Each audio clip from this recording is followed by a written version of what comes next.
Hello friends, welcome to edu scientist classes. तो friends, आज हम 3 चैप्टर्स अपना देखेंगे सीटेट के पॉइंट ऑफ व्यू से, जो हमारा सिलेबस के अकॉर्डिंग है फ्रेंड्स। जो जिसमें हमारा थर्ड चैप्टर है कॉग्निटिव डेवलपमेंट, जिसमें हम संज्ञानात्मक विकास को देखेंगे। और ये संज्ञानात्मक विकास किसने दिया है? प्याजे ने दिया है, जो कि एक कंस्ट्रक्टिविस्ट थे। प्याजे ने दिया है, वाइगोत्स्की ने दिया है और ब्रूनर ने। ठीक है। प्याजे और वाइगोत्स्की और ब्रूनर एक कौन थे? ये एक कंस्ट्रक्टिविस्ट थे। ठीक है फ्रेंड्स, यानी रचनावादी थे। ठीक है।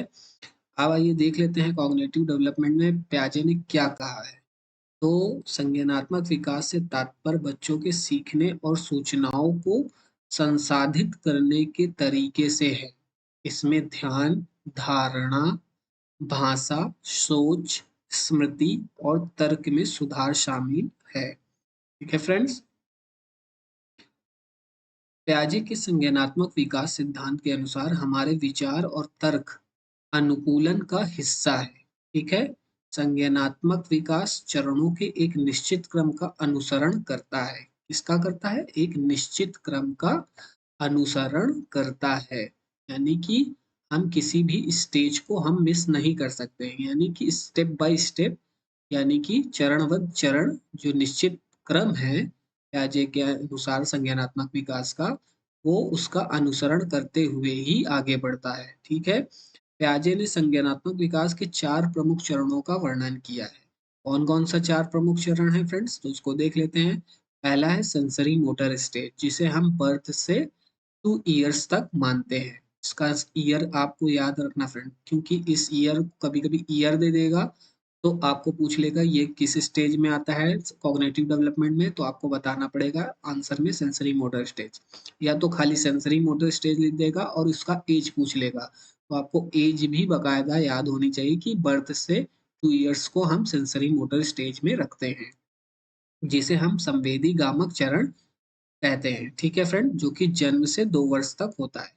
फिर है प्री ऑपरेशनल स्टेज, जिसे हम 2 से 7 इयर्स तक देखते हैं, जिसे पूर्व संक्रियात्मक चरण कहते हैं। ठीक है फ्रेंड्स। फिर है कॉन्क्रीट ऑपरेशनल स्टेज, जिसे 7 से 11 वर्ष होता है फ्रेंड्स, जिसे हम मूर्त संक्रियात्मक चरण कहते हैं। फिर है फॉर्मल ऑपरेशनल स्टेज, जो कि 11 प्लस ईयर होता है, ईयर्स होता है। ठीक है फ्रेंड, जिसे हम औपचारिक संक्रियात्मक चरण कहते हैं। ये संज्ञानात्मक विकास के प्याजे के जो 4 प्रमुख चरण हैं वो है फ्रेंड। अब इसमें उन्होंने जो है पूर्व संक्रियात्मक जो चरण है फ्रेंड, इसके भी उन्होंने सब स्टेजेस बताए हैं। लेकिन हम इसको पहले और सेंसरी मोटर स्टेज के भी सब स्टेजेस उन्होंने बताए हैं। तो सेंसरी मोटर स्टेज के सब स्टेजेस कितने संज्ञानात्मक विकास के सेंसरी मोटर स्टेज के सब स्टेजेस को कितने कितने कितने भागों में बताया है, कितने चरणों में बताया है प्याजे ने? तो 6 चरण में बताया है। ठीक है। अब उसको वन बाय वन हम देख लेंगे यहाँ पर। पहले हम सेंसरी मोटर स्टेज को देखेंगे कि सेंसरी मोटर स्टेज होता क्या है। ठीक है फ्रेंड्स। सेंसरी मोटर स्टेज में क्या होता है कि जिसे हम संवेदी गामक अवस्था कहते हैं। इस अवस्था के दौरान 2 वर्ष तक के बच्चे अपने इंद्रियों के माध्यम से सीखते हैं, यानी अपने सेंसेस के माध्यम से सीखते हैं। ठीक है friend. During this stage babies up to 2 years learn through their senses, यानी वो बच्चा कैसे सीखता है? अपने सेंसेस के थ्रू सीखता है। ठीक है। They learn about their environment and who belong to it, वे अपने वातावरण और चीजें इनसे कैसे संबंधित है के बारे में सीखता है। किसके? अपने सेंसेस के थ्रू। ठीक है friends. One of the primary sorry friends, one of the primary lessons learned in the sensory motor stage is object permanence. ठीक है।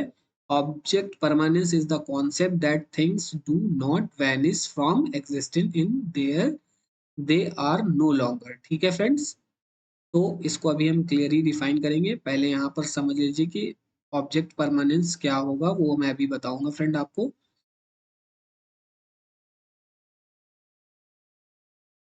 तो फर्स्ट स्टेज में क्या होता है पहले, जो कि हमारा सेंसरी मोटर स्टेज है फ्रेंड, जो कि 0 से 2 इयर्स है। जिसमें हम बच्चे क्या करता है, अब्सेंस ऑफ लैंग्वेज, इसमें बच्चे के अंदर क्या होता है, अब्सेंस ऑफ लैंग्वेज, लैंग्वेज का विस्तार नहीं होता है, इसमें बच्चा लैंग्वेज से अनभिज्ञ होता है।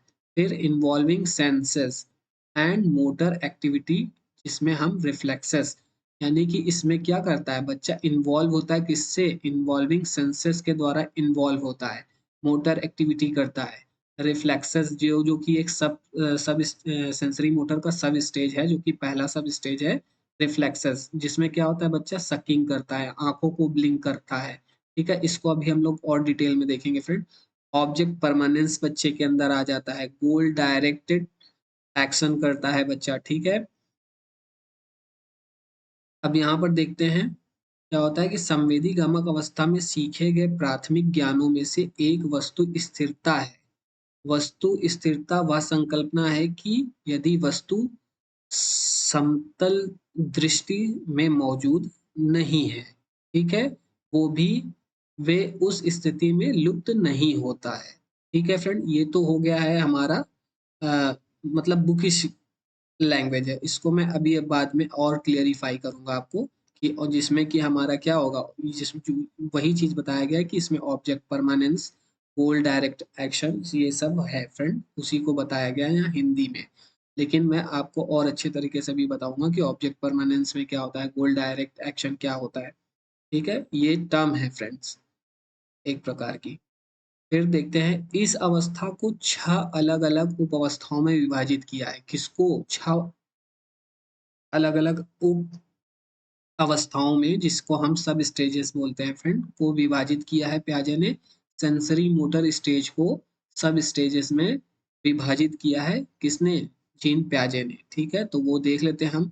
तो पहला हमारा क्या है, रिफ्लेक्सेस, जो कि 0 से 1 मंथ, इसका मंथ भी याद रखिए और इसका नाम भी याद रखिए फ्रेंड्स, क्योंकि सब स्टेजेस से भी अब हो सकता है क्वेश्चंस पुटअप करने लगे सीटेट। और हमने ऊपर देख लिया है कि रिफ्लेक्सेस में क्या होता है, कि बच्चा क्या होता है कि जो इसका जो मतलब कि ईयर होता है 0 से 1 महीने, 1 महीना तक होता है। यानी बच्चा इसमें क्या करता है कि बच्चा चीजों को चूसता है और देखने में जैसे मतलब कि जन्मजात क्रियाओं के माध्यम से वे शुद्ध रूप से वातावरण को समझता है। ठीक है, यानी कि इसमें क्या करता है बच्चा, सकिंग करता है और आंखों को ब्लिंक करता है। ठीक है, रिफ्लेक्सिव्स में। ठीक है, प्राइमरी सर्कुलर रिएक्शन क्या होता है और इसका मंथ क्या है, 1 to 4 मंथ्स। ठीक है, कि प्रारंभिक वृद्धि अनुक्रिया, यानी कि 1 से 4 महीना, 1 और 4 महीने के बीच बच्चा अपने स्वयं को क्रिया पर कार्य करता है, यानी ठीक है, जो उन कार्यों के लिए उत्तेजना के रूप में कार्य करता है, जिसके लिए वह समान क्रिया के साथ प्रतिक्रिया देता है और सभी क्रियाएं हमारे चारों ओर होती हैं। तो हम रिफ्लेक्सेस को एक बार और अच्छी तरीके से मैं इसको और उदाहरण के बता देता हूँ कि रिफ्लेक्सेस कुछ भी हो सकता है। रिफ्लेक्सेस कुछ भी हो सकता है, एक छोटा बच्चा है और हाथ को हिलाएगा, हाथ को क्या हिलाएगा, हाथ को हिलाएगा, छोटा बच्चा हाथ को हिलाता है, पैरों को हिलाता है और हाथों को खोलेगा, ये सब जो भी करेगा, ये सब किस में आता है, रिफ्लेक्सस में आता है। ठीक है, और रिफ्लेक्सस में हमने क्या देखा है कि छोटा बच्चा सकिंग करता है, किसी चीज को मुंह में रख के उसको चूसता है, आंखों को ब्लिंक करता है, ये सब उसकी क्वालिटीज होती है किसमें, रिफ्लेक्सस एज में। ठीक है, अब फिर आ जाता है प्राइमरी सर्कुलर रिएक्शन में भी हम देख लेते हैं कि इसके अंदर बच्चा क्या करता है, छोटी छोटी हैबिट्स आना शुरू, यानी आदत शुरू कर देता है। हैबिट्स क्या करता है कि बहुत छोटा बच्चा जो होता है वो क्या करता है फ्रेंड, कि तो वो क्या शुरू करता है, वो चीजों को पकड़ना शुरू कर देता है, किसी चीज को ऐसे घूरना या देखता है, देखता रहता है, मतलब कि क्या करता है, ही स्टार्ट ग्रैप्सिंग, यानी वो किसी चीज को पकड़ने लगता है और किसी चीज को क्या करता है, स्टार्ट स्टेयरिंग करने लगता है, घूरने लगता है, किसको, थिंग्स को, वस्तुओं को घूरने लगता है, देखने लगता है। इस महीने में आकर, यानी 1 to 4 मंथ में आके बच्चा क्या करता है, ये सब क्वालिटीज बच्चे के अंदर आ जाती है कि वो बच्चा किसी चीज को पकड़ने लगेगा, आप उसके पास लेके जाओगे छोटे बच्चे को, 1 to 4 मंथ के बच्चे के पास आप लेके जाओगे तो वो चीजों को ऐसे ऐसे दोनों हाथों से देखो आप पकड़ने लगेगा उस चीज के पास। अगर उसके पास कोई थिंग्स लेके जाओगे, कोई वस्तु लेके जाओगे तो उस चीज को ग्रैप्स करेगा, ग्रैप्सिंग करेगा।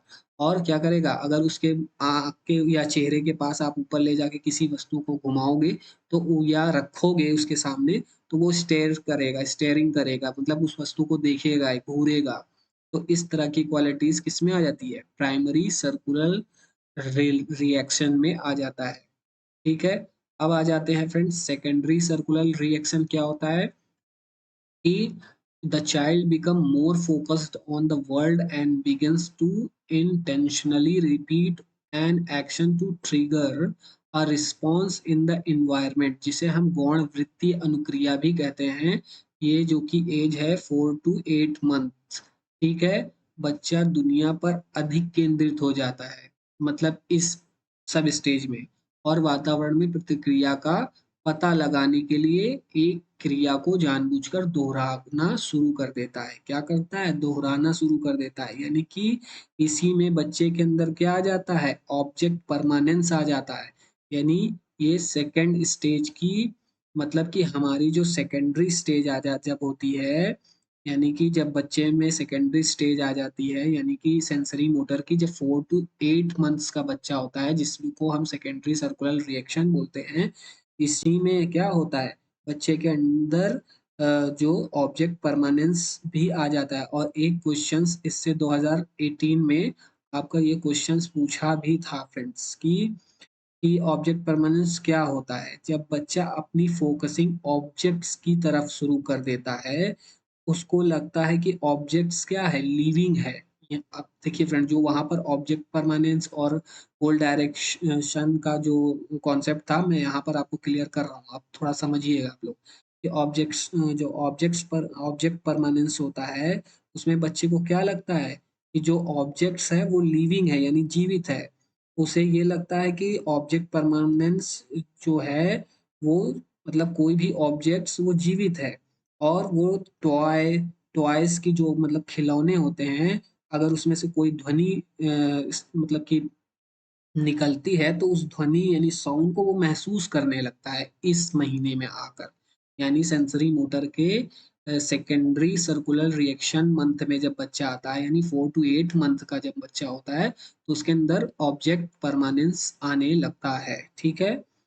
अब आइए देखिए कि सेंसरी मोटर स्टेज की जो हमारा कोऑर्डिनेशन ऑफ सेकेंडरी रिएक्शन, जो कि 8 मंथ से 12 मंथ्स तक होता है, इसमें बच्चे के अंदर कोऑर्डिनेशन आ जाता है। कोऑर्डिनेशन का मतलब, पहले इसको हम हिंदी में देख लेते हैं, फिर ये तो बुकिश लैंग्वेज है फ्रेंड, फिर उसके बाद मैं आपको इजी लैंग्वेज में, जो एक व्यवहारिक लैंग्वेज है, जो कि मैं आपको अपनी तरीके से बताने की कोशिश करूंगा विद एग्जाम्पल, तो आप उसको समझने की कोशिश करिएगा, क्योंकि बुकिश लैंग्वेज में जाएंगे तो आपको हो सकता है ना समझ में, लेकिन मैं उसको यहाँ इजी वे में बताने की कोशिश कर रहा हूँ कि आप समझें कि गौण अनुक्रिया का समन्वय, यानी 8 से 2 महीने तक, इसमें क्या होता है, जिज्ञासा की वस्तुओं पर विशिष्ट ध्यान के विकसित करता है। यानी अनुक्रिया अधिक समन्वय और जटिल हो जाती है। यानी इसमें क्या होता है कि जो coordination of secondary circular reaction में क्या होता है, जो ये जो कि क्या है, सेंसरी मोटर की फोर्थ सब स्टेज है, में क्या होता है, सेंसरी मोटर स्टेज में ये फोर्थ स्टेज है, सब स्टेज है, फोर्थ सब स्टेज है, इस स्टेज है। इसमें क्या होता है कि बच्चा गोल डायरेक्ट, जो बच्चा क्या है, यहाँ पर देखिए मैंने यहाँ पर फ्रेंड्स वो नहीं होने की वजह से मैं यहाँ पर आपको लिख दिया हूँ, ये देखिए ऑब्जेक्ट परमानेंस वाला यहाँ मैंने लिख दिया है सेकेंडरी स्टेज वाले का, और ये थर्ड वाले का कोऑर्डिनेशन वाला मैं यहाँ लिख दिया हूँ। ठीक है फ्रेंड्स, क्योंकि यहाँ पर स्पेस ना होने की वजह से यहाँ लिख दिया।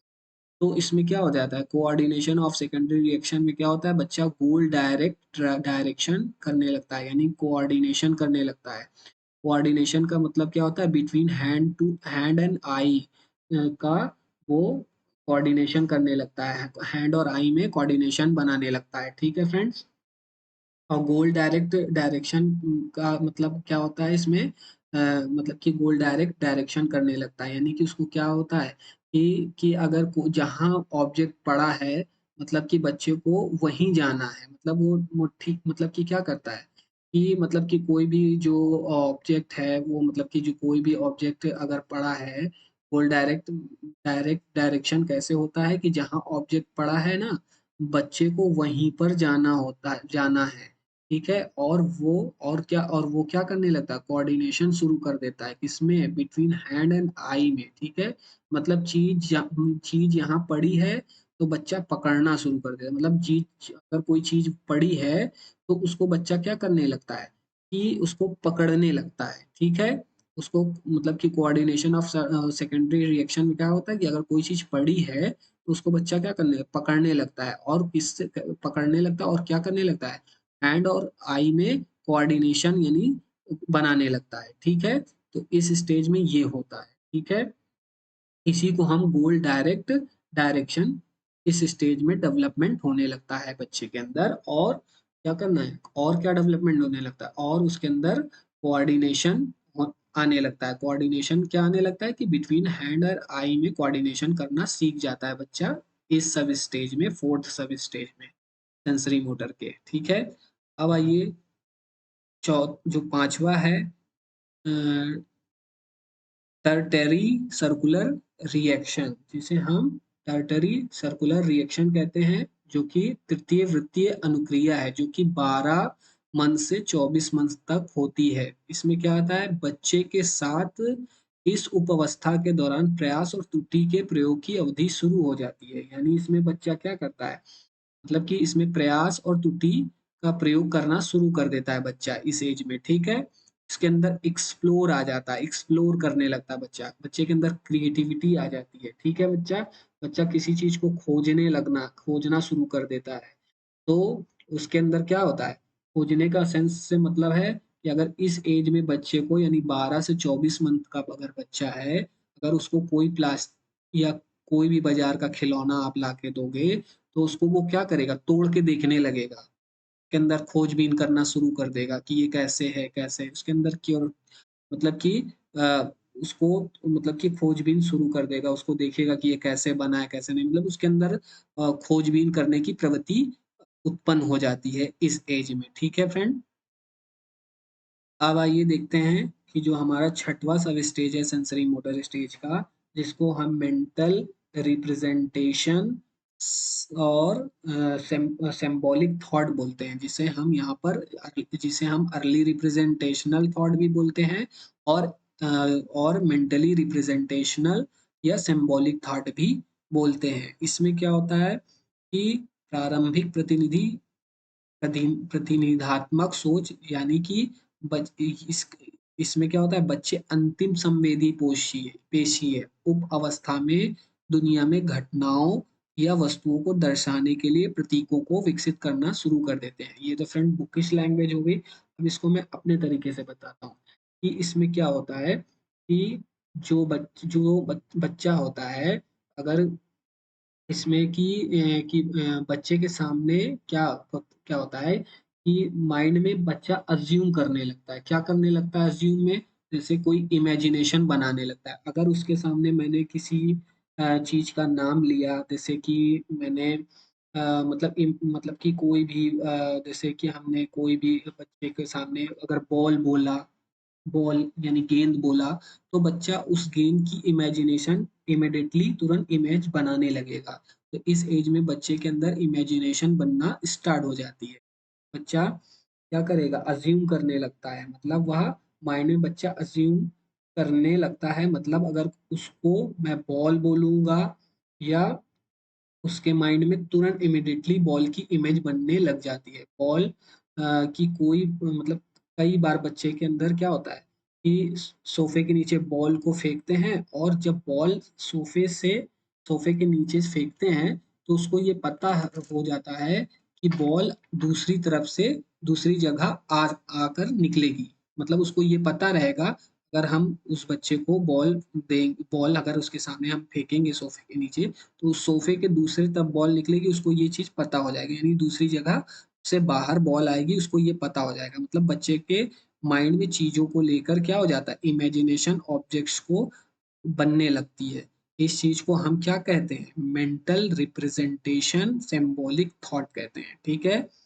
यानी बच्चा इमेज बनाने लगता है, इमेज को बना के चीज़ों को समझने लगता है।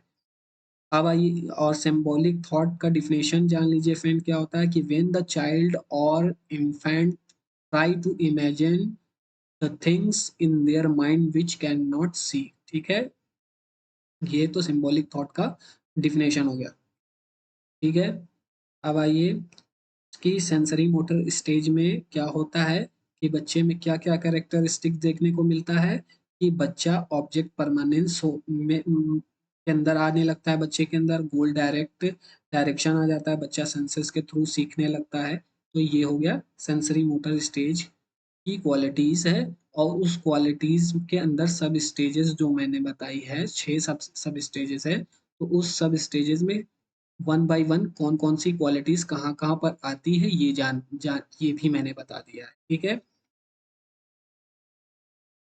प्री ऑपरेशनल स्टेज क्या होता है? पूर्व संक्रियात्मक अवस्था। इन this stage children learn through symbolic learning, यानी इस अवस्था में बच्चे प्रतीकात्मक अधिगम के माध्यम से सीखते हैं। यानी कि इसमें क्या होता है, बच्चे के अंदर क्या हो जाता है, प्रतीकात्मक अधिगम का मतलब होता है मतलब कि ये भाषा विकास और अनुकरणशील या कल्पनाशील खेल के माध्यम से प्रेरित होता है।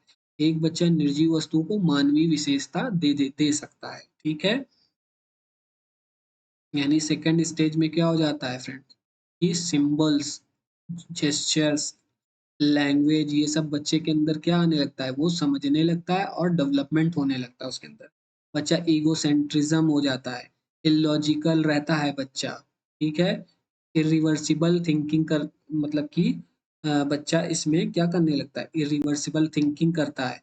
फिर सेंट्रेशन होता है, सेंट्रेशन आ जाती है बच्चे के अंदर, बच्चा सेंट्रेशन में क्या होता है, वन वे थिंकिंग करता है इस एज में।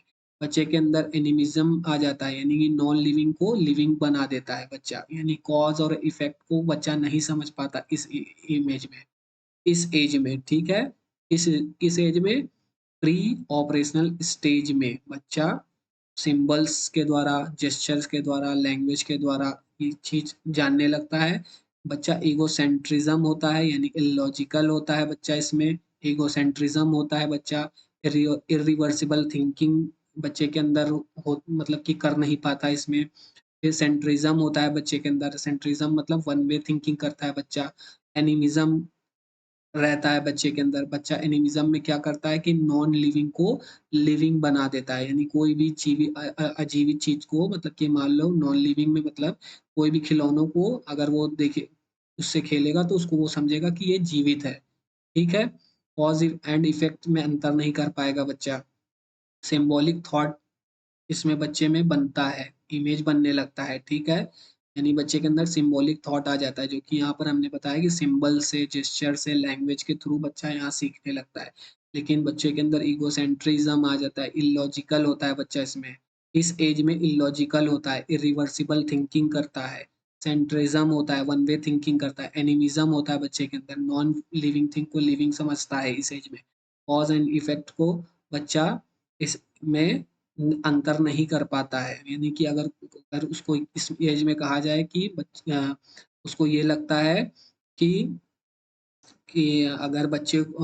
अगर किसी कपड़े को हमने बाहर डाल दिया तो उसको ये पता रहता है कि जब तक धूप निकलेगी तभी कपड़ा सूखेगा। कॉज एंड इफेक्ट में ये होता है फ्रेंड कि अगर इससे रिलेटेड क्वेश्चंस आपको प्रीवियस ईयर क्वेश्चंस आप उठा के देखेंगे तो इससे कॉज एंड इफेक्ट से आपको क्वेश्चन देखने को मिलेगा। उसको ये लगेगा कि धूप जब तक नहीं निकलेगी तब तक कपड़ा नहीं सूखेगा, बल्कि उसको ये नहीं पता कि कपड़ा हवा से भी सूख सकता है। तो इस चीज को हम क्या कहते हैं, कॉज एंड इफेक्ट। इसको हम और भी अच्छे तरीके से बताएंगे जब क्वेश्चन सॉल्व करेंगे कॉज एंड इफेक्ट में। ठीक है, उसमें आपको देखने को मिल जाएगा, लेकिन यहाँ मैंने वो एग्जांपल दे दिया। फिर सिंबॉलिक थॉट, बच्चा इसमें क्या होता है, बच्चे के अंदर इमेज बनने लगता है इस एज में। मेक बिलीव प्ले करता है बच्चा इस एज में, यानी प्री ऑपरेशनल स्टेज में बच्चा मेक बिलीव प्ले करता है, यानी डॉक्टर डॉक्टर खेलते हैं, घर घर खेलते हैं, ड्राइंग बनाते हैं, प्रिंटिंग प्ले करते हैं। ठीक है, प्रिंटिंग बनाते हैं। फिर ट्रांसडक्टिव रीजनिंग आ जाती है बच्चे के अंदर, यानी जितना उसको लगता है वही उसको सही लगता है, मतलब जो उसको लगता है वही उसको सही लगता है, जो वो देखता है वही उसको सही लगता है। अब देख लेते हैं कि उसी को यहाँ पर बुकिश लैंग्वेज में देख लेते हैं प्री ऑपरेशनल स्टेज को, कि पूर्व संक्रियात्मक अवस्था के दौरान बच्चे में आत्म केंद्रित सोच होती है। इसका अर्थ है कि उनमें मतलब कि किसी इनाम द्वारा प्रेरित किए बिना उनके स्वयं के दृष्टिकोण के बाहर देखने की क्षमता की कमी होती है। ठीक है? बच्चा यह भी समझने में सक्षम नहीं होता कि स्थितियां, कार्यों या मुद्दों को बदला जा सकता है या प्रतिवर्त किया जा सकता है। ठीक है फ्रेंड? फिर प्री ऑपरेशन जो ये है हमारा प्री ऑपरेशनल स्टेज के सब स्टेजेस भी हैं फ्रेंड। ठीक है? अब उस सब स्टेजेस को देख लेते हैं यहाँ की प्री ऑपरेशनल के जो सब स्टेजेस भी हैं फ्रेंड, तो उसको देख लेंगे। तो 2 से 7 इयर्स तक ये है हमारा pre operational stage. It is categorise into two parts, यानी पूर्व संक्रियात्मक अवस्था को 2 से 7 वर्ष को इसे 2 भागों में वर्गीकृत किया गया है। तो प्री कंसेप्चुअल स्टेज जिसे हम 2 से 4 वर्ष तक जानते हैं, यानी पूर्व संक्रियात्मक अवस्था जिसे हम कहते हैं पूर्व संक्रियात्मक अवस्था, जो 2 to 4 इयर्स में तक होता है। इसमें वे नाटक करना शुरू कर देते हैं, यानी अहम केंद्रवाद होते हैं और जीववाद को नियंत्रित किया जाता है। इसी को जो मैंने यहाँ फ्रेंड बताया है एनिमिज्म, ये इसी में डेवलपमेंट होने लगता है। लेकिन अगर आपसे डीपली पूछ लेगा कि ये तो हो गई कि प्री ऑपरेशनल स्टेज की ये क्वालिटीज है, ठीक है, ये तो पूरी हो गई। लेकिन अगर आपसे पूछ लिया जाए इन डेप्थ में कि प्री ऑपरेशनल स्टेज में किस सब स्टेज में एनिमिज्म और अहम केंद्रवाद बच्चे के अंदर डेवलपमेंट हो जाती है, तो प्री कॉन्सेप्चुअल स्टेज होगा वो फ्रेंड। इसी को बच्चे समझ नहीं पाते हैं। और अगर कोई भी बता देता है कि प्री ऑपरेशनल स्टेज में ये क्वालिटीज है और बच्चा यही पढ़ के अगर चला जाता है, तो फिर क्या होता है, अगर वो उसके सब स्टेजेस की क्वालिटीज को नहीं जाने रहेगा, जैसे मैंने सेंसरी मोटर स्टेज में बताया है कि सेंसरी मोटर स्टेज की तो वो सब स्टेजेस की सारी क्वालिटीज आ जाती है। ठीक है? सेंसरी मोटर स्टेज अगर हम खाली बताएंगे, तो जो सब स्टेजेस हैं उसकी उठा उठा के क्वालिटीज हम सेंसरी मोटर से, लेकिन अगर उसको डीपली पूछ लिया जाएगा कि ऑब्जेक्ट परमानेंस किस स्टेज में होगा, पोल डायरेक्शन किस एज में सब स्टेज में बच्चे के अंदर आ जाता है, तो वहां बच्चा फंस जाता है क्वेश्चन करने में। तो वही चीजें हैं यहाँ पर मैं क्लियरली आपको बता रहा हूँ कि प्री ऑपरेशनल स्टेज की तो ये क्वालिटीज हो गई। ठीक है? अब मतलब कि ये क्वालिटीज डेवलपमेंट हो जाती है बच्चे के अंदर। फिर अब लेकिन प्री ऑपरेशनल स्टेज की जो सब स्टेजेस जो 2 भागों में डिवाइड किया है जीन प्याजे ने, उसमें क्या होता है कि जो प्री कॉन्सेप्चुअल स्टेज है, जो पूर्व संक्रियात्मक अवस्था 2 से 4 वर्ष में, इसमें नाटक करना शुरू कर देता है बच्चा, अहम केंद्रवाद नाट हो जाता है और जीववाद को नियंत्रित किया जाता है। इसी में ही एनिमिज्म आ जाता है। ठीक है फ्रेंड? इसी में ही बच्चा क्या कहता है, नॉन लिविंग थिंग को लिविंग समझने लगता है। फिर इंटेंटिव क्या होता है, इसमें क्या होता है, जो कि किस इसकी इंटेंटिव सब स्टेज क्या है, प्री ऑपरेशनल स्टेज की इंटेंटिव जो स्टेज है, ये सब स्टेज है और इसकी ईयर क्या है, 4 to 7 ईयर्स। ठीक है? तो ये मिलके पूरा क्या हो गया, 2 से 7 वर्ष इसमें आ गया। ठीक है? अब आइए जानते हैं कि अंतर, इसी को इंटेंटिव को क्या कहेंगे, अंतर ज्ञान, यानी 4 से 7 वर्ष के बच्चे में अंतर ज्ञान डेवलपमेंट हो जाता है। इसमें बच्चा क्या करता है, जिज्ञासु होने लगता है और काम की चीजों को जानने के लिए मौलिक तर्क का उपयोग करना शुरू कर देता है। यानी क्या होता है, बच्चे के अंदर क्या आ जाती है, क्यूरियोसिटी जागृत हो जाती है कि ऐसा क्या है, किसी चीज को जानने के लिए उसके अंदर जिज्ञासा पैदा होने लगती है इस एज में। ठीक है? वही चीज देखिए यहाँ पर लिखा भी है कि in this the child begins to be curious wants, यानी कि उसके अंदर जिज्ञासा की प्रवृत्ति डेवलपमेंट हो जाती है, to use primitive reasoning to know the things work. ठीक है फ्रेंड? उसको किसी चीज की जानने की मतलब कि जो है वो जिज्ञासा पैदा हो जाती है और काम की चीजों को जानने के लिए मौलिक तर्क का उपयोग करना शुरू कर देता है बच्चा इस एज में। ठीक है? अब आइए देखते हैं फ्रेंड्स कि हमारी जो थर्ड स्टेज है, 4 स्टेज बताया है ना जीन पियाजे ने, सेंसरी मोटर स्टेज, क्योंकि हमने सेंसरी मोटर स्टेज की क्वालिटीज देख लिया और उसके सब स्टेज की क्वालिटीज देख लिया, फिर प्री ऑपरेशनल स्टेज देख लिया, उसकी क्वालिटीज़ जान लिया कि प्री ऑपरेशनल स्टेज में बच्चे के अंदर क्या-क्या डेवलपमेंट हो जाता है और उस क्वालिटीज़ के तहत हम सब स्टेजेस के द्वारा उस क्वालिटीज़ को डिफाइन भी कर लिए कि किस-किस स्टेज में कौन-कौन सी चीज़ें डेवलपमेंट हो जाती है, सब स्टेजेस में। अब आइए अगर इन डेप्थ में भी जीन पियाजे से आपसे पूछेगा तो अब मेरे ख्याल से मुझे नहीं लगता ये क्लास करने के बाद आप गलत करके आओगे क्वेश्चंस। अब आइए देखते हैं फ्रेंड कॉन्क्रीट ऑपरेशनल स्टेज क्या होता है कि जिसे हम मूर्त संक्रियात्मक अवस्था बोलते हैं, ठीक है? कि मूर्त संक्रियात्मक अवस्था में क्या होता है कि बच्चा लॉजिकल हो जाता है, बच्चा सेरिएशन करने लगता है। ये तो कॉन्क्रीट ऑपरेशनल स्टेज की मैं आपको पहले मोटा-मोटा आपको उसका क्वालिटीज़ बता देता हूँ कि बच्चा इस एज में क्या करता है, जो कि एज एज हमारी कब से कब होती है मूर्त संक्रियात्मक अवस्था की 7 से 11 वर्ष, ठीक है फ्रेंड? और इसमें बच्चा क्या करता है लॉजिकल हो जाता है, बच्चे के अंदर सेरिएशन आ जाता है, सेरिएशन यानी ऑर्डर में लगाना जान जाता है बच्चा, चाहे उसको height, weight, size, colour wise कोई भी चीज़ के कैसे भी लगाना हो वो बच्चा इस एज में बड़े आसानी से कर लेता है, ठीक है?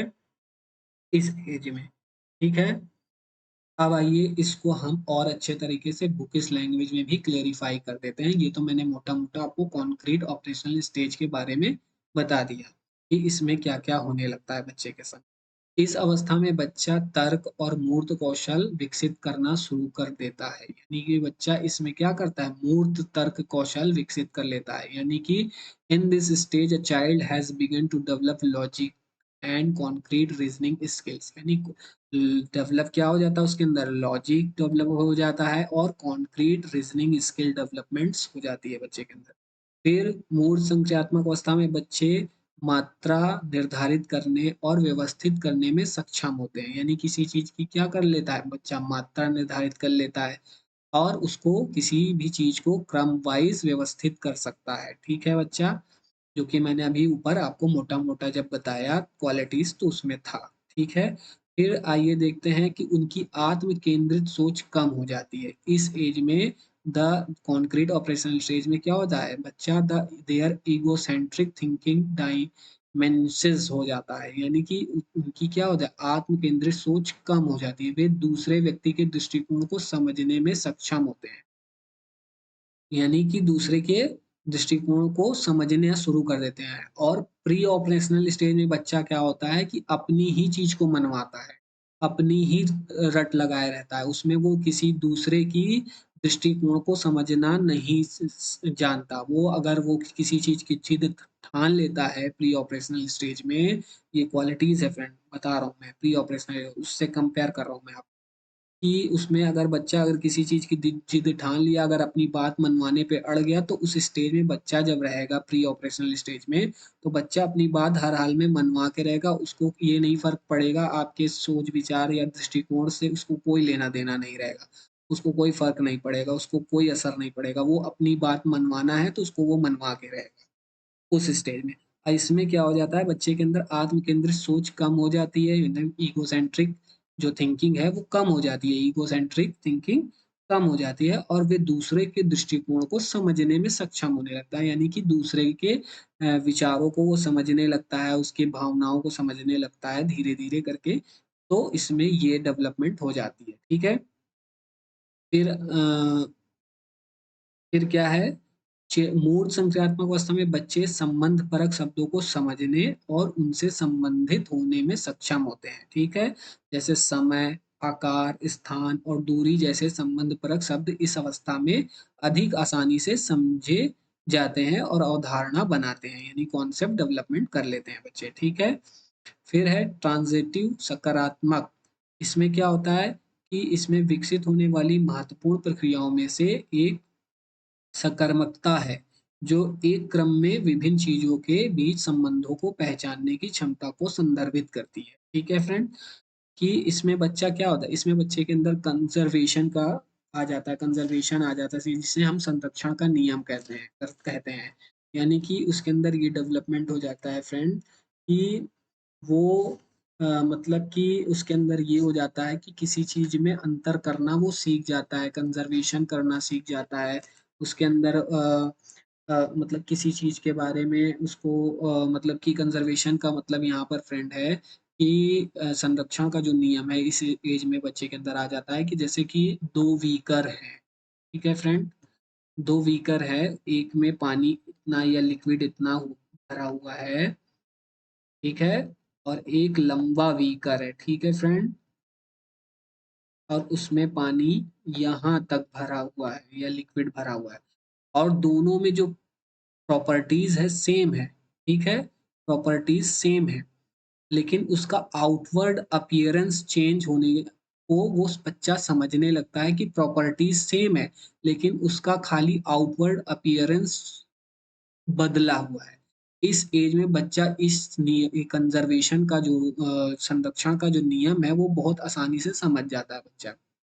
बच्चा उस चीज वो चीज को जान जाता है कि ये खाली वीकर लंबा है, बाकी पानी दोनों वीकर में बराबर है। लेकिन प्री ऑपरेशनल स्टेज में बच्चा अगर इन दोनों वीकर को प्री ऑपरेशनल स्टेज के बच्चे को अगर इन दोनों वीकर को दिखाया जाएगा तो बच्चा इस लंबे वाले वीकर में लिक्विड को ज्यादा बताएगा, ठीक है? लेकिन इसी मतलब कि कॉन्क्रीट ऑपरेशनल स्टेज में बच्चा इसको वो समझने में सक्षम हो जाता है कि नहीं, खाली इसका आउटवर्ड अपीयरेंस चेंज है, बाकी प्रॉपर्टी सेम है। वो इस चीज को यहाँ पर बहुत अच्छी तरीके से समझ जाता है, ठीक है?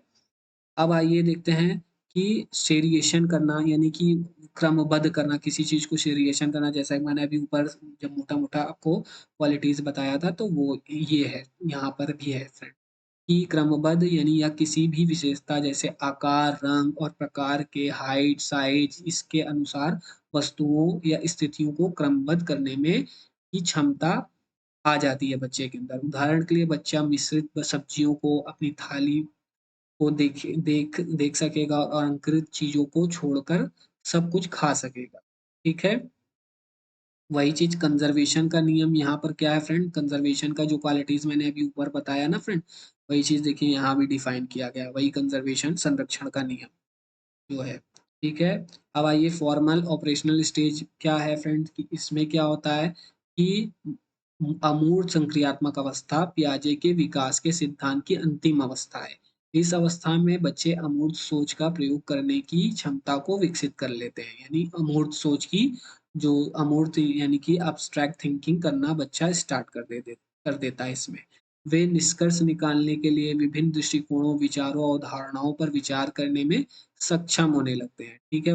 इसमें बच्चा अमूर्त संख्यात्मक अवस्था में बच्चे अमूर्त सोच का प्रयोग करने में सक्षम होते हैं। वे समस्याओं को हल करने के लिए अमूर्त सोच का प्रयोग करने लगते हैं। अमूर्त संक्रियात्मक अवस्था में बच्चे का कौशल पूर्ण वर्णित होता है, यानी कि यह निष्कर्ष निकालने पर और समस्याओं को हल करने के लिए विचारों को निम्नलिखित रूप में आसान बनाता है, ठीक है?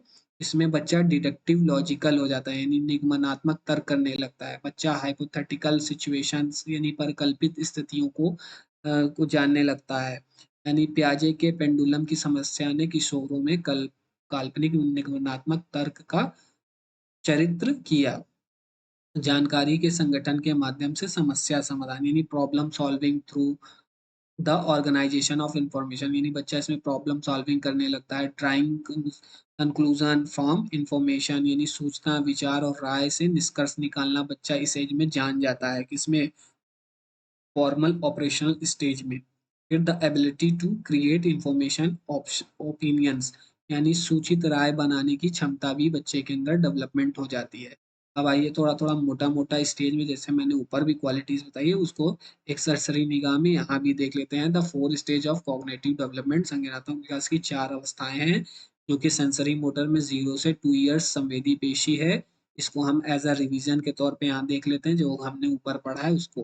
डेवलपमेंट स्टेजेस हैं यानी अवस्था है, और डेवलपमेंट है, किस स्टेज में क्या डेवलपमेंट होता है। तो सेंसरी मोटर स्टेज में क्या होता है, इस अवस्था में शिशु अपनी इंद्रियों के साथ साथ वस्तुओं के साथ शारीरिक संबंधों का उपयोग करके दुनिया के बोध का निर्माण करते हैं। ये बुकिश लैंग्वेज है, जैसा कि मैंने ऊपर आपको डिफाइन कर दिया है, और उसको एक एज अ ये चार्ट जो बना है फ्रेंड, इसको एज अ रिवीजन देख लीजिएगा।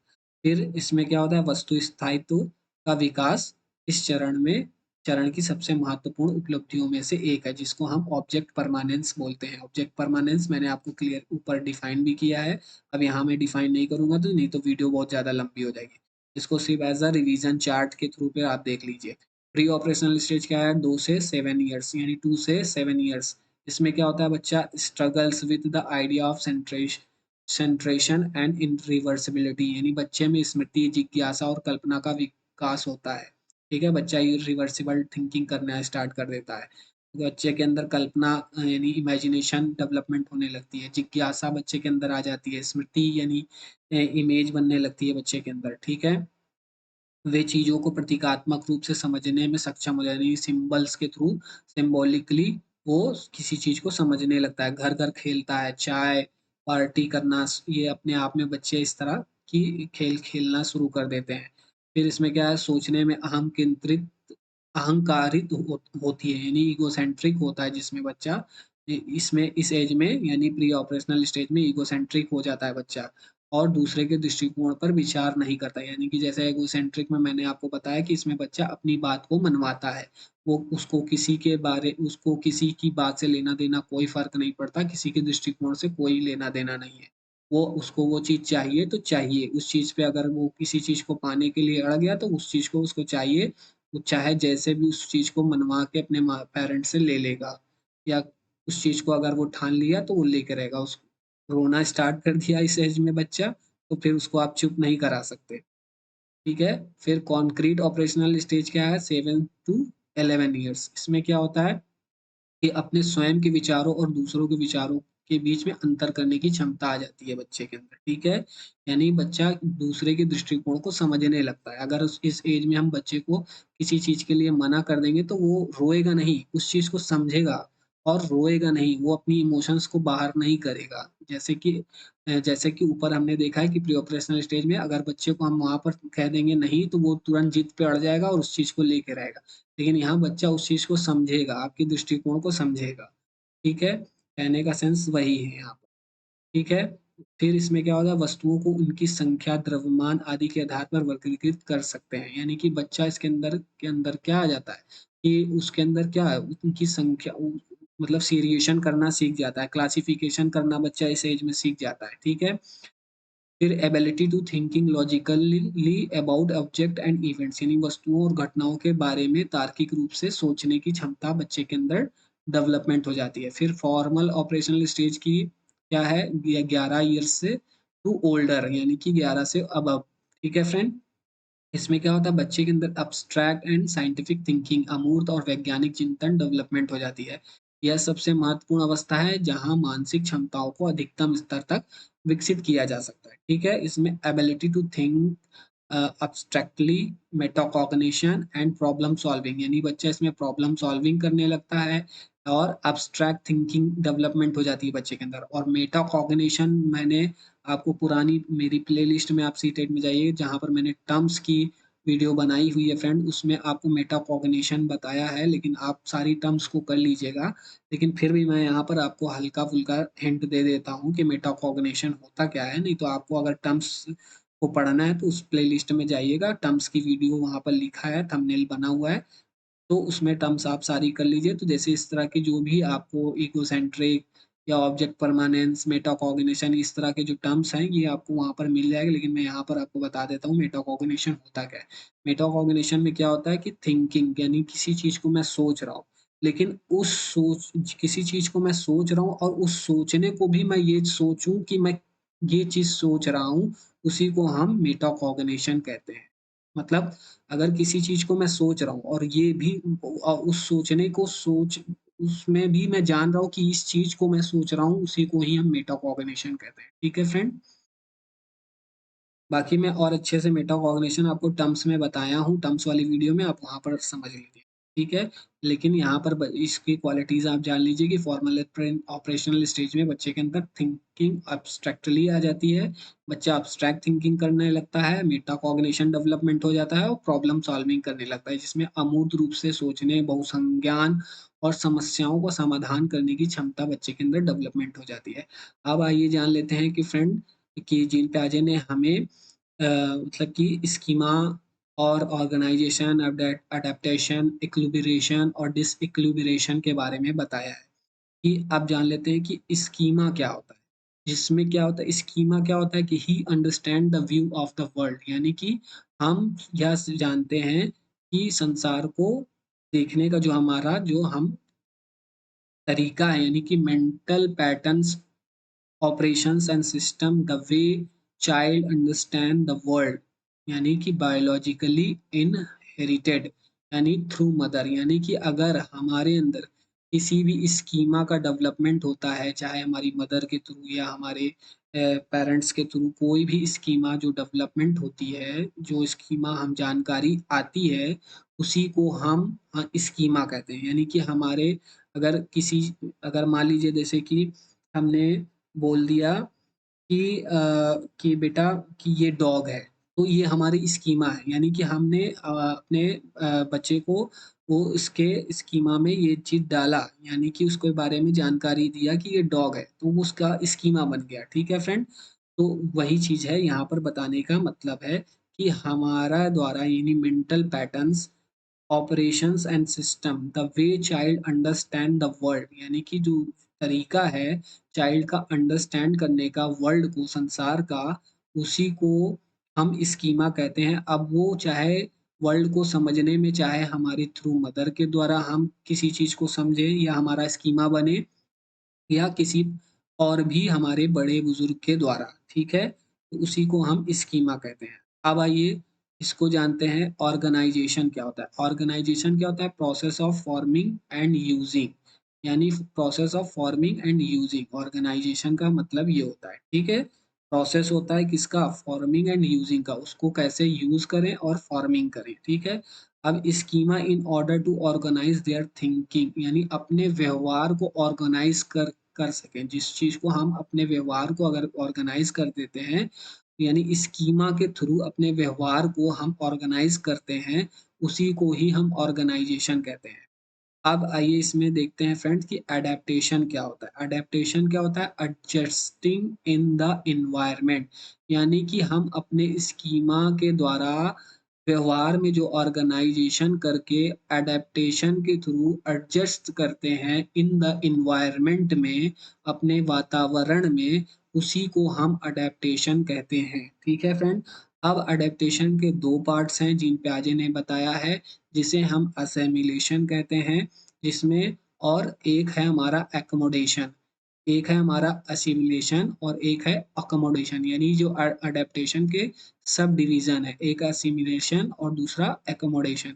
अब आइए असिमिलेशन क्या होता है ये जान लेते हैं कि using our current schemas to interrupt the internal world taking in information into existing schemas, जैसे कि हमने अपने जो हमारे स्कीमा में जो अगर कॉन्सेप्ट बना हुआ है, यानी थ्रू हमारे मदर के थ्रू या हमारे बड़े बुजुर्ग के द्वारा जो भी, तो मान लीजिए कि मैं एक यहाँ पर एग्जांपल दे रहा हूँ कि जैसे कि कोई मदर है अपने बच्चे को ये बता दी कि बेटा डॉग है, डॉग के 2 कान होते हैं, 2 आँख होती है, 1 पूँछ होता है, 4 लेग होती है और उसका लंबा-सा मुँह होता है।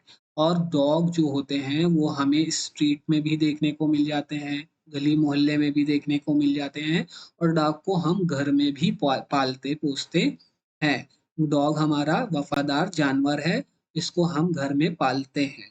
ठीक है? ये उसका स्कीमा बन गया बच्चे के अंदर, ठीक है? अब वही मदर अगर उसको किसी दिन लेके ज़ू में चली जाती है, यानी चिड़ियाघर में चली जाती है, तो वो बच्चा क्या करता है, ज़ू में ज़ेब्रा को देखता है, लेकिन बच्चे को ये नहीं पता कि ये ज़ेब्रा है। वो बच्चा अपनी माँ के थ्रू बताए हुए स्कीमा, यानी जो जानकारी माँ ने उसको दी डॉग के प्रति, उससे वो ज़ेब्रा को सिमिलर, मतलब कि कंपेयर करने लगा। अपनी जो थ्रू मदर के द्वारा जो स्कीमा उसका कॉन्सेप्ट बना है, जानकारी मिली है कि डॉग की क्वालिटीज़ ये है, उसी क्वालिटीज़ से वो ज़ेब्रा को कंपेयर करने लगता है और ज़ेब्रा तो वो जान नहीं रहा है, तो उसको देखकर, क्योंकि उसके अंदर भी 4 पैर उसने देखे, 2 आँख देखी, 2 कान देखा, लंबा-सा हल्का-सा मुँह देखा, और एक पूंछ देखा और उसको ये क्वालिटीज देख के उसको सिमिलरिटी लगी और उसी ज़ेब्रा को उसने बच्चे ने बोल दिया डॉग, मम्मी मम्मी देखो ये डॉग। तो उसकी माँ ने कहा, तो उसी को हम क्या कहते हैं, एसिमिलेशन कहते हैं, यानी कि जस्ट लाइक मतलब कि पास्ट लाइक रिस्पॉन्स, यानी कि अपने जो पास्ट की स्कीमा जो उसका बना है माइंड में उसी के अकॉर्डिंग वो रिस्पॉन्स कर दिया, उसी को हम असिमिलेशन कहते हैं। ठीक है, अब समझ में आ गया फ्रेंड, यानी fitting new information in existing schemas. ठीक है, अब आइए फ्रेंड्स, अब एकोमोडेशन क्या होता है, कि एकोमोडेशन में क्या होता है कि जब उसने जैसे ही उस जेब्रा को देख के बोल दिया देखो देखो मम्मी डॉग, तो उसकी मदर ने उसके स्कीमा में क्या करा, चेंजेस करा, अल्टरनेटिव चेंजिंग की, क्या और मॉडिफाइंग किया, नहीं बेटा ये डॉग नहीं है, ये जेब्रा है। डॉग हमें कैसे गली में मोहल्ले में घर में देखने को मिलते हैं, डॉग हम पालतू होता है घर में पाल सकते हैं, लेकिन ये जेब्रा है, ये इसको चिड़ियाघर में या जंगल में देखा जाता है। तो उसके अंदर क्या हुआ, एकोमोडेशन के उसके थ्रू, मदर के थ्रू उसके अंदर क्या हुआ, उस स्कीमास के अंदर क्या किया गया, अल्टरनेटिव चेंज किया गया और मॉडिफाई किया, और उसी मॉडिफाई यानी कि ओल्ड नॉलेज को न्यू नॉलेज में कन्वर्ट कर दिया। ठीक है, तो वो क्या हो गया हमारा अकोमोडेशन। ठीक है, यानी किसी चीज को मॉडिफाई करना, किसी नॉलेज को मॉडिफाई करके उसका न्यू कॉन्सेप्ट बनाना, उसी को अकोमोडेशन कहते हैं। ठीक है, अब आइए डिसइक्विलिब्रेशन क्या होता है, कि balance between assimilation and accommodation, यानी ओल्ड नॉलेज में और न्यू नॉलेज में अगर बच्चा बैलेंस बनाना सीख जाता है तो उसी को हम इक्विलिब्रेशन कहते हैं। ठीक है, अब डिसइक्विलिब्रेशन क्या होता है, कि conflict when new situation can not be assimilated, यानी जब बच्चा बैलेंस नहीं बना पाता है अपने प्रीवियस नॉलेज में और न्यू नॉलेज में, तो उसी को हम डिसइक्विलिब्रेशन कहते हैं। ठीक है फ्रेंड्स, अब आइए देखते हैं कि जीन प्याजे ने हमें क्या कॉन्सेप्ट दिया है। जीन प्याजे कहते हैं कि पहले थॉट आई है फिर लैंग्वेज आई है, और जीन प्याजे ये बोलते हैं कि पहले डेवलपमेंट आई है फिर लर्निंग आई है। ठीक है, इसको याद रखिएगा, इस पे क्वेश्चन अक्सर पूछ लेता है। फिर stages are invariant and no stage can be skipped, और जो हमारे स्टेजेस हैं उसको हम कैन नॉट स्किप, उसको हम स्किप्ट नहीं कर सकते, बिकॉज क्योंकि जो हमारे स्टेजेस हैं उस स्टेजेस के अकॉर्डिंग ही हमारे अंदर डेवलपमेंट होती है, और उसको और हम उस स्टेज को कैन बी स्किप्ड, उसको स्किप्ड नहीं कर सकते। ये किसने कहा, जीन प्याजे ने, यानी कि वन बाय वन स्टेप के थ्रू ही हमारे अंदर डेवलपमेंट होती है। ठीक है, तो ये रहा फ्रेंड जीन प्याजे का पूरी ओवरऑल थ्योरी, जो कि मैंने आपको पूरी इन डिटेल में, एक भी कॉन्सेप्ट नहीं मिस किया है आपको, जिससे आपको सीटेट में अक्सर यहाँ से क्वेश्चंस देखने को ज़रूर से ज़रूर मिलेगा। इस थ्योरी को करने के बाद आप प्रीवियस ईयर्स के क्वेश्चंस पेपर जरूर कीजिएगा, लेकिन मैं तो कराऊंगा ही आपको इससे रिलेटेड क्वेश्चन, लेकिन फ्रेंड मैं दो थ्योरी और कंप्लीट करने के बाद तीनों जो राइटर है कॉग्निटिव डेवलपमेंट के, जो कि हैं हमारे प्याजे, ब्रूनर, वाइगोस्की, इन तीन, जो कि आज प्याजे हो गया है, अब बचा है वाइगोस्की और ब्रूनर, ये थ्योरी दोनों कराने के बाद फिर मैं इन तीनों राइटर से आपको कॉग्निटिव डेवलपमेंट का क्वेश्चंस प्रैक्टिस कराऊंगा। लेकिन आज के लिए बस इतना ही फ्रेंड, आपको क्लास कैसे लगी, अगर क्लास अच्छी लगी हो तो आप चैनल को जरूर लाइक शेयर सब्सक्राइब जरूर कीजिएगा, और अपना फीडबैक कमेंट बॉक्स में हमें ज़रूर बताइएगा। ठीक है friends, thank you so much.